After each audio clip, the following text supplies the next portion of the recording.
Welcome to Debt to Cinema. I'm Stephen Maltmanex. And I'm Brian Gillis. Like most people, we love going to the theater and catching the latest releases.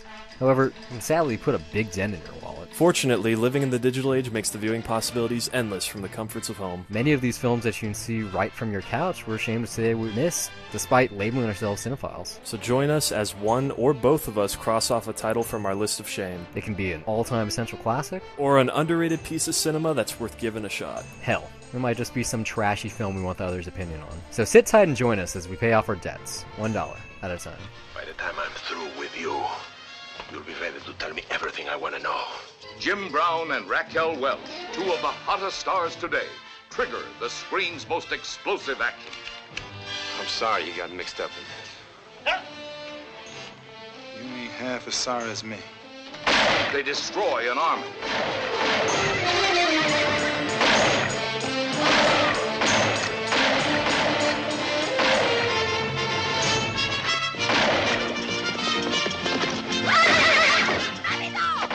They sabotage a train.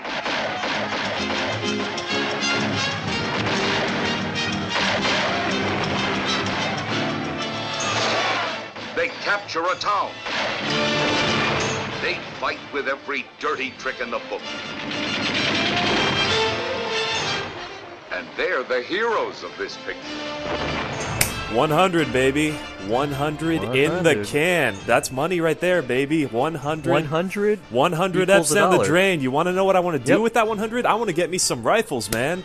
I mean, we're somebody's now, man. We struck it rich. That is what we're here to do tonight. Pump this up in the can and cashing out. Damn right. We started with a Western over like 99 ago. Now we're capping it off with another one.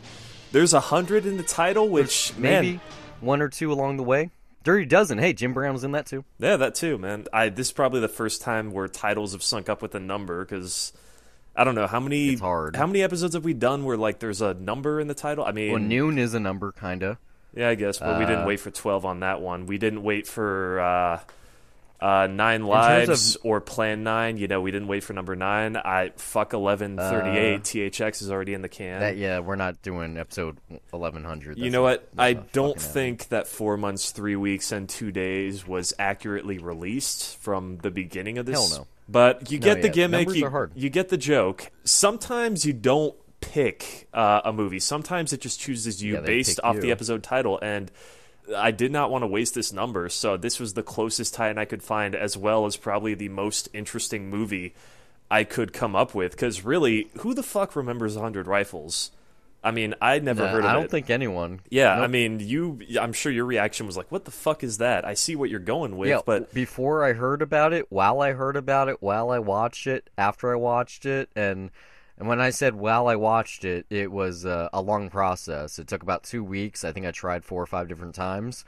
I fell asleep on it 2 or 3 times. It was a long process. I'll just call it that. Well, that's a bummer to hear because, I mean, I'll be honest. You know what? No one has heard of this movie, and I'm not building this up to suddenly trash on it because it's not bad. For me, I'll say it right there. This was so much fun for me. It's a mediocre movie, but yeah, it is a good time. There's some great action. I don't think I'm going to say mediocre. It's an action movie. Like, you know, I was thinking this is like action. we got a remake of Magnificent Seven last year. You know, that's not what we need. There's already remake. This is a good movie. Yeah, this deserves a remake because there's so much here that is great. There's so much that's working. Just the buddy dynamic. Yeah, oh yeah, there's a lot here just in the premise and like a lot that can work with here. Like when it's working here, it's pretty electric. But that first 25 minutes. Oh yeah, like just with Jim Brown and Burt Reynolds alone. I mean, just and the captain and then Raquel Welch also. Just the 3 minutes. Yeah, there's a lot for me to praise on this. I mean, I'm just gonna try to go in order here, but. Right off the bat, starting with just the score. You know, this is Jerry Goldsmith. No, forget the score. Okay. The fucking title sequence with the score. That too, That rifle and the way it pivots and then cocks and then points down the camera and fires. Pretty badass. But I mean, also, yeah, I mean, I don't know. I feel like I'm used to spaghetti Western backgrounds at this point. I've seen so many. But hey, it works. It's a cool one. But just Jerry Goldsmith, like very early in his career. The guy that did the score for fucking Alien, Poltergeist, 1969. Rudy, yeah, you know, like this is really starting. Like, I mean, just this score, you heard a little bit of it there in the intro. It is such a good musical theme. Like, I don't give a shit. Theme. I don't care about the Magnificent Seven theme. I would love to see this like brought back into a theater with a remake. It is so good. Just gives the movie so much energy, and like just as an action movie, like it's just very big and triumphant and fun. And then you keep going with the premise. Like right when they introduce that small town, man, just that shot where the train is coming in, pans over to a guy. Well, before the shot of the train even happens, the way it ties in just from our editing standpoint of having Raquel Welch's character being like strangled, and she does that Wilhelm scream, and then you get that match cut of the train actually squealing into the depot, which isn't like the best fit, you know? Like right in the scene after that, when I'm sure you're about to say it before I cut you off, where you have like Burt Reynolds introduced, and he's like with the prostitute in the hotel, and you see her ass, you see his ass, and then right after that, you know, it's like, what's going on? He punches her, he entices everyone, and then you get this very organic introduction to his character, but then also the editing takes place because he's sitting up there, he's looking down on the people, and you have Raquel Welch on horseback looking up at him. It doesn't match perfectly because, hey, this is an action movie first and foremost. Probably had to be a small budget, like $20 million. Big at the time, you know, like this is not... God, what's the name of the filmmaker who's, you know, the director whose name I looked at so many times and I'm forgetting it already, with good reason, because he's, you know, never heard of him. Yeah, sadly. So I'm not doing it justice. Apologies if that pisses off listeners. I know that's not fair, but yeah, dude. I mean, just that shot, like just a lot of the blocking in this movie, like just the set of that town, how many extras that they have there, how that's set up, how you get not a sense of the Heaven's Gate location. Scale. But no, but you definitely feel it. Like this movie has money behind it for sure. Maybe not a shitload. This may not be the grandest thing ever, but it's like, wow, like this is an action movie with filmmaking that, you know, like especially in the early 60s, this was... No, late 60s. Yeah, fuck, my bad. I mean, late 60s. Like, you know, I can't really think of anything that was this... just this, grandiose. Grand and exciting, and just, you know, very triumphant and epic, and I mean, just the way that it's a fairly lazy movie though for how many like action set pieces it has. Later on, because you have some great horseback stuff here. Like the first, I think, action beat that I really felt is when you have that horse jumping over that fucking awesome yellow car. And then shortly thereafter, you have the horses, like, going down that cliff. You have horseback riding, like, with the rifles, like the titular 100 rifles. Just when they get to that pueblo and they overtake, like, the...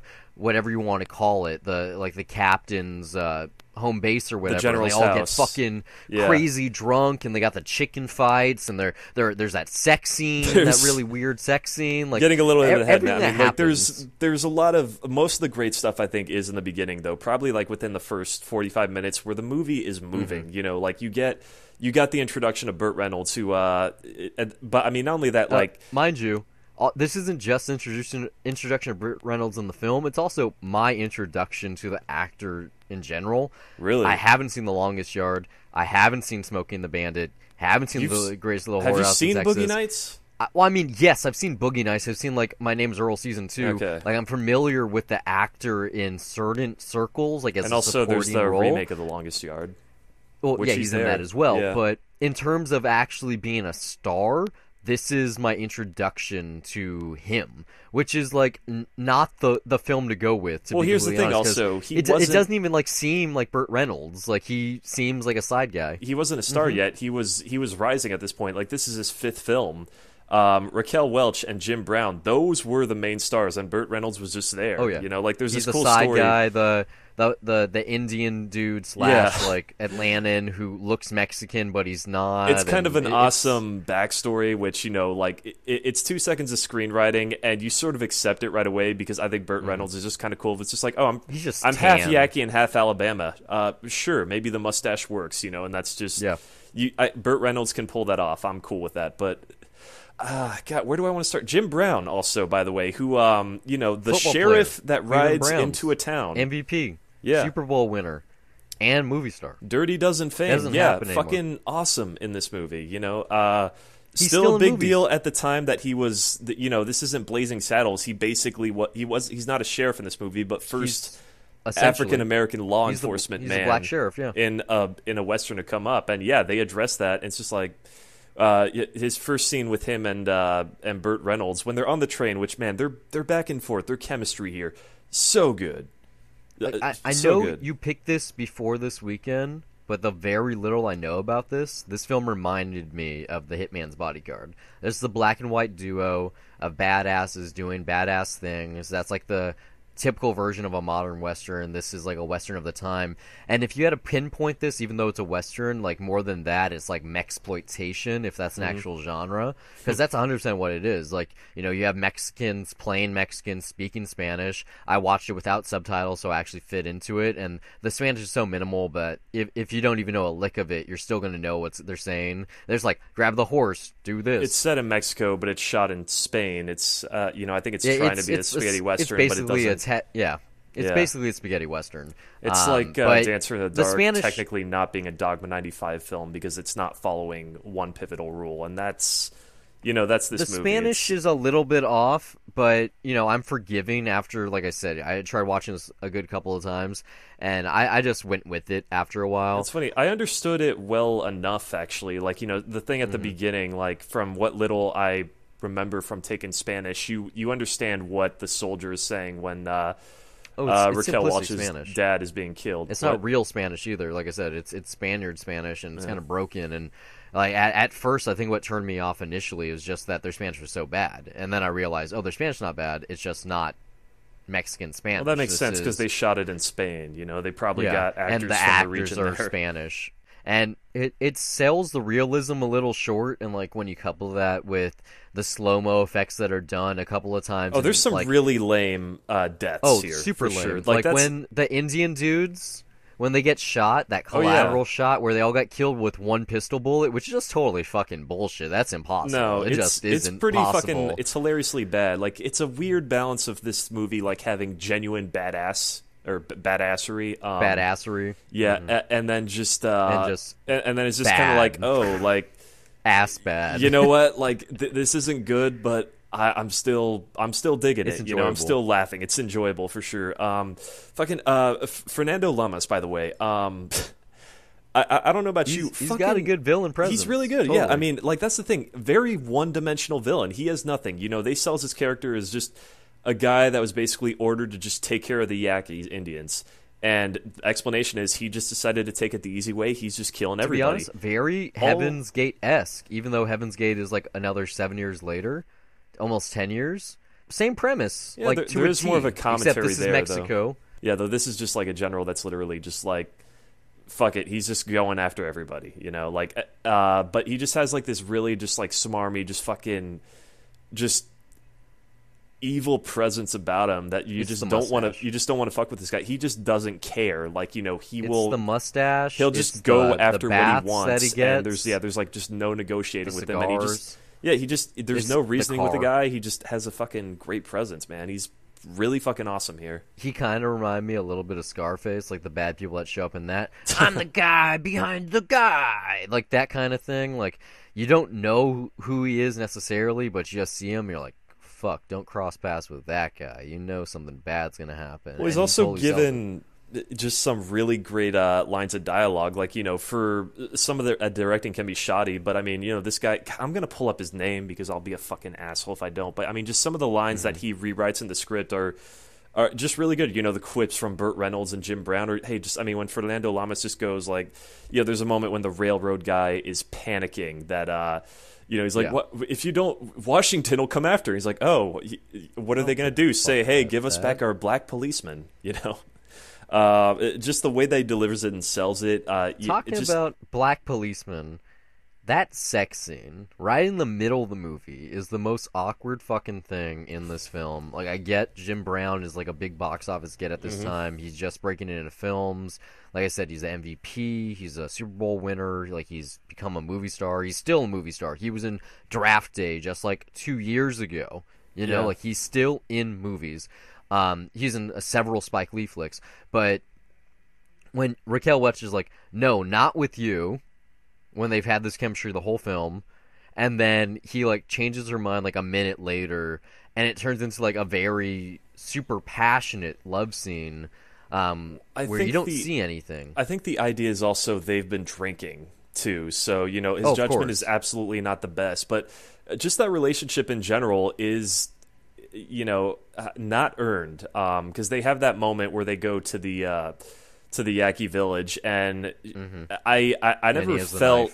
Yeah, I never felt there was chemistry, so she straight up says, hey, I could use you, I trust you more than him, because I don't trust him, but I need him, so can you help us out? And really, it's just, on a superficial level, she just looks fucking good, like...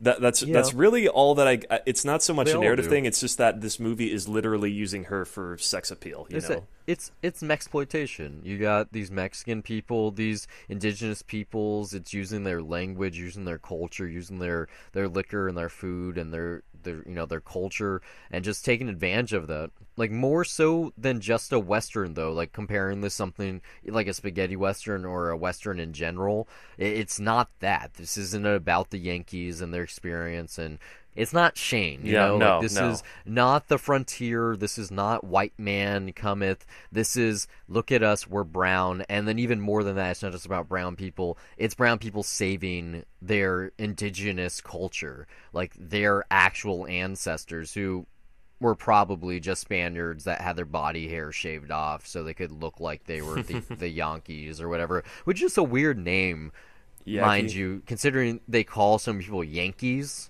or black gringos or like whatever they use in the film. It's not and then it's consistent, like Yankee really, and Yankee, like it's so similar that it just sounds weird and wrong, and it just there is no such thing. They could Yaqui just is a real thing. I don't know if they're pronouncing it right, but I mean they're Indians that are still they're peppered throughout just America. Like there's some that live in Southern California, some in Texas, some in Nevada. So yeah, around that Southwest region, they're still around. Okay. Yeah.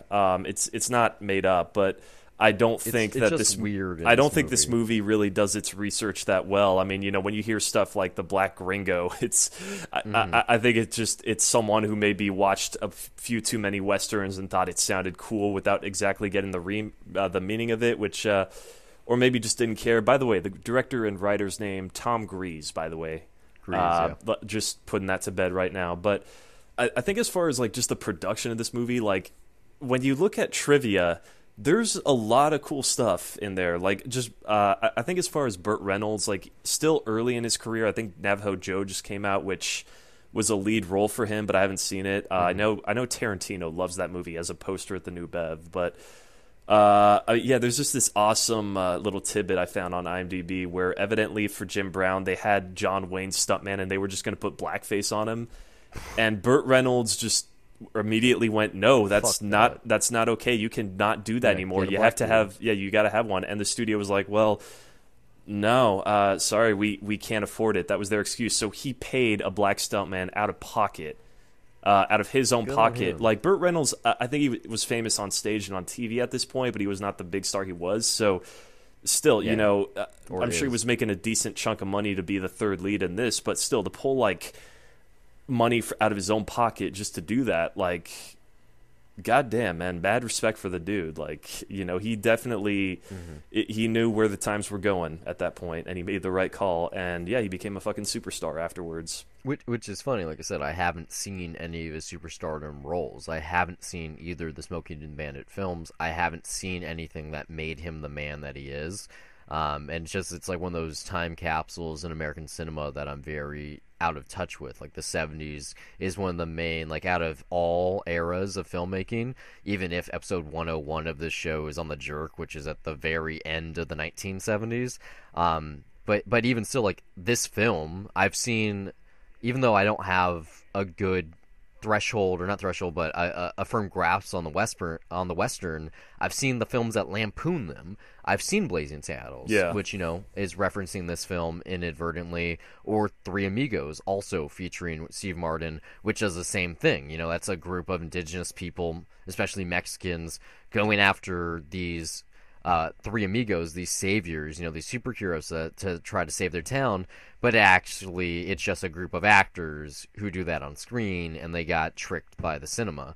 And, like those coupled kind of really say everything there is about this era of filmmaking, like when the Western was king or was king again, because it was so big in the 40s, 50s, right, when when TV was becoming a thing, and then became big again because of Sergio Leone, because of these films in the late 60s, early 70s. Sergio Leone's spaghetti westerns, like those are different. Like I feel like this is almost kind of like a reaction to stuff like like Shane or like John Ford's stuff, because this is.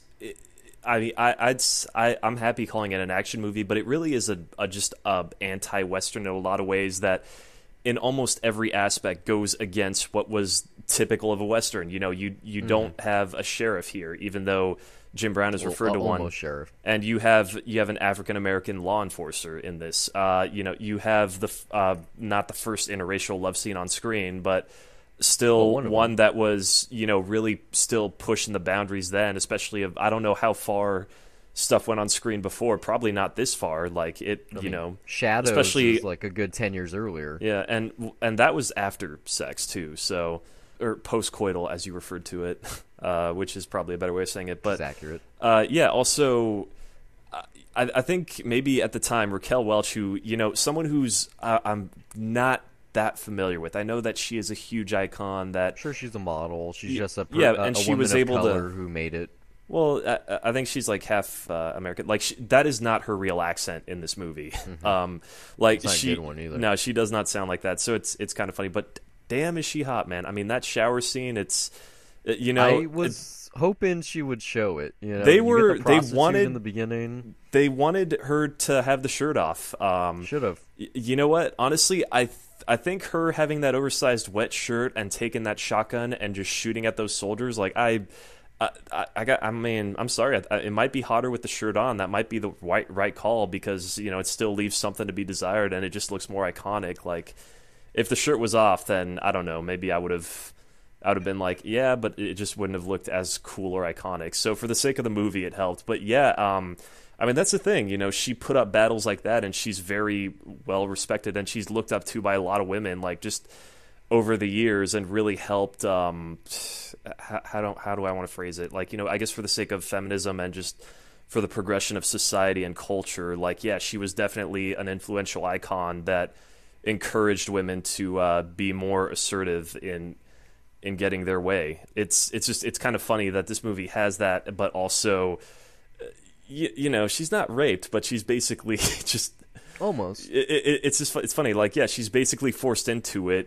Tells Jim Brown, "No, I don't want to do it with you." And then later on, after that sex scene where Jim Brown was just kind of feeling it in the moment, and he's feeling awkward as shit when she's just like, "I am your man now, until you don't want me." Yeah, it's she just cooks him a steak after I mentioned it like an hour earlier. She's like, "Oh yeah, I made it for you." It's like suddenly she's just way into him. I guess Jim Brown must have really been that good. That good, yeah.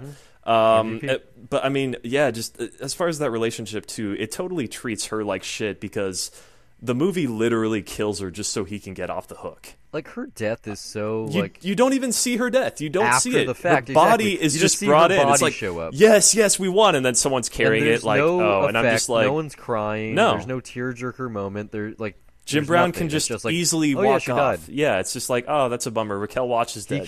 He can be a drifter. Yeah, it doesn't. And he doesn't even get his Into the Sunset either. No one does. Like, he disappears. Sure, he goes back to America to do his thing. This is not his war. It shouldn't be his war. No. Like, he is not one of these people. He had no reason to be there. He just came in to get this guy with the bounty. He owed. Burt Reynolds stole $600, and he found out what the $600 was for. And he's like, okay, I'll help out for a minute. Why not? I've been in the cavalry. Okay. Whatever. Yeah, well, I mean, he kind of he's just like kind of forced into it. He gets shot in the arm. He has like a couple kills, and then disappears. There's a few things here in there that I think are supposed to just for the sake of structure, are supposed to invest him in it more. Like, there's this a really awkward bit in the middle is when they go into the village, and that's really, I don't think, there for structurally. It's really just there so you can care about the Indians, but the movie doesn't really do anything to develop relationships. But there is this moment where Jim Brown gives the kid a knife. And then they go off, and then literally, like, the village is burning in, like, the next couple shots, where it's just like, the manipulation of time and space through editing doesn't necessarily work there. And then you find out the kids are captured, and they go have that siege on the house, which is fucking badass when it happens. But then he sees the kid again and is like, hey, what's up, man? Like, glad you're alive. And it's like, well, there's no connection there. But I think for the sake of structure, it feels like that's there by design, that at least, there should have been something there for him to care about. But we don't see it. The structure of this film is just haphazard. Like the editing, it really just loses itself. Not that great. Yeah, I mean, it's really just that portion where right after they escape from the general's house the first time, which, I mean, that sequence is awesome. How they're just changed up. The siege, the way they get them, the party, the way the railroad dude, like everything considered, it's a good part that stands out so big in the film. I know. And then you follow that up with like 5 minutes of like horses riding. I mean, it's like when Kevin Smith goes, the Hobbit movies are about fucking walking. It's like this movie kind of just turns into, and then they're riding on their horses and they're going. Now they're on the train. And there's literally a half-ass shot. Shaves. There's this half-ass moment where it's this wide shot of them crossing the river on horses, and Burt Reynolds through ADR just goes, all right, we're going this way to the town. Like, because I guess, they didn't have a close-up or anything. Like, it's definitely an ADR because it was a wide shot. And then it cuts to another wide shot where the general's following them. It goes on for 5 fucking minutes and really, really hurts the momentum of this movie, which really bums me out because the rest was so enjoyable. And then afterwards, just, it doesn't stop being badass, but it kind of loses its way narratively. Like, it's the score and the chemistry of the actors that just really keeps me interesting, but it's not as exciting as what came before in that setup. It's a fair buddy western. It's interesting. It has an angle that you probably haven't seen in the western before, but it's just like, it's a dime a dozen. It truly is. It's an interesting piece of cinema. It's several actors at the beginning of their career, and it's interesting for that reason. And, like you said, like the score is really good. It has some good vistas. The production design is fairly good. It's a studio film and the budget isn't small. And there's some great action set pieces. There's some sequences here where you're really like, oh man, that was awesome. But for the most part, like while I was watching it, not just the first or second or third or maybe even the fourth time, I was going, can I just skip this fucking part? Did I already see this part? No, I didn't see this part yet. There's sadly moments like that. I mean, there's a lot of moments like that. Yeah. For me, it is a solid silver dollar for me because I really was having a blast with this, so much so that like, if this was a screening where you go to a rep house and there's a good enough crowd there, they would have a blast with the high moments of that would be a buy for me. One of those screenings that you go to where it's like, hey, someone intros it and says, this may not be a masterpiece. Obviously, it's not the Magnificent Seven, but there is still first big movie. Yeah, and there's Jim Brown, there's Raquel Welch, and there's Jerry Goldsmith's score, and there's still a lot here that is awesome. So, like for those high moments, it's like, you could get a crowd into that. And really, it's, when you look at remakes, it's like, I don't need the Magnificent Seven. There's already a good version of it out there that was made the first time. And then there's a bunch of sequels that were made after that I have not seen, but I hear some of them are good. And, I would rather see Anton Fuqua remake this because you can build on top of that and just make those lulls way better in another movie. Like I said, they have this dynamic in other films. I'm not sure how much they borrow from it or influenced by it, but like something like Hitman's Bodyguard or Two Guns. Yeah, I mean, I feel like there's still a lot to take from this. Like the stuff that's working here, it's like I feel like it might be one of those underground titles where when a director's open about the influence that it has on their work, then they would take from that. Like, for me, that's why it's a silver dollar. Is like, this is a movie that I really, really enjoy that is not perfect, but I am going to remember the moments that work. And God damn it. Like, if I have the fucking, on my Spotify playlist, I literally have the theme for this, like, just on there. Like, there's some bits of action that I literally thought like, oh man, that it inspired a new idea where I was like, I could take this from that, like it's that hidden gem that like has enough in there that is great, that is definitely worth seeking out and giving a chance. It's imperfect, it's just like comparing this to, I know it's not comparable because it's one of the best films ever made, but Butch Cassidy and the Sundance Kid, which just came out, like 3-4 years after this. And the difference isn't the set pieces, it's not the action, it's not the actors, it's none of that. It's the heart of that script. It truly is. It's not just the energy, but the soul of that story, where you connect to these bandits and you really feel for them and their exploits. And when they jump off the cliff at the end, you're like, what's happening next? And not just because you're curious, but you really, really are along the ride with them and you care for them.